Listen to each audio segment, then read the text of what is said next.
क्या आपको भी लगता है कि स्लिप डिस्क या डिस्क बल्ज सेम होता है? वेल, बहुत सारे लोगों को ऐसे ही लगता है, बट आइए मैं आज आपका ये कंफ्यूजन दूर कर दूं कि क्या होता है स्लिप डिस्क एंड क्या होता है डिस्क बल्ज।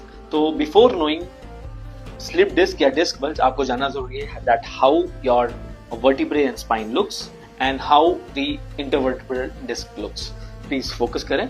तो ये हमारे स्पाइन का शेप है, कर्वेचर है, और इसी को नॉर्मली कहा जाता है पोस्चर। ये एग्जैक्टली नॉर्मल शेप है, राइट।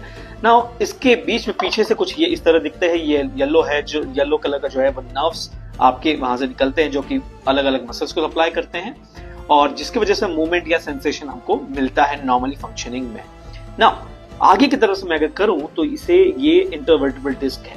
ये इसका काम ये है, इसमें दो चीजें होती है। एक तो आउटर लेयर को एनुलस फाइब्रोसिस कहा जाता है, इनर लेयर को न्यूक्लियस पल्पोसा कहा जाता है, जिसका काम है टू एंश्योर स्मूथ मूवमेंट और to absorb friction between the bones and shock absorbent का काम भी करती है।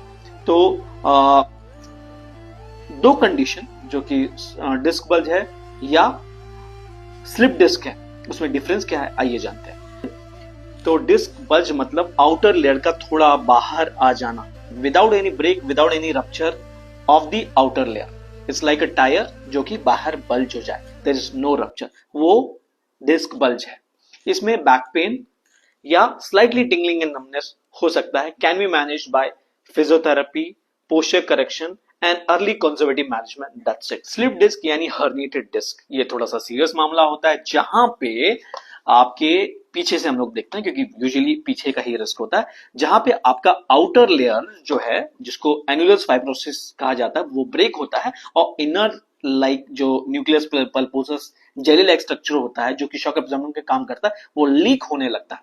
ये थोड़ा सीरियसली होता है कि पीछे के जो नर्व्स होते हैं वो आके वहां कंप्रेस करने लगते हैं। अब ऐसे कंडीशन में आपको बैक पेन हो सकता है, severe back pain, tingling and numbness, कभी कभी मूवमेंट लॉस भी हो सकता है, डिपेंड्स अपॉन दी कितना परसेंटेज आपका स्पाइनल कॉर्ड या नर्व्स कितने परसेंटेज पे आपका कंप्रेस हुआ है। Early physiotherapy is very important and in severe cases it might need surgery as well.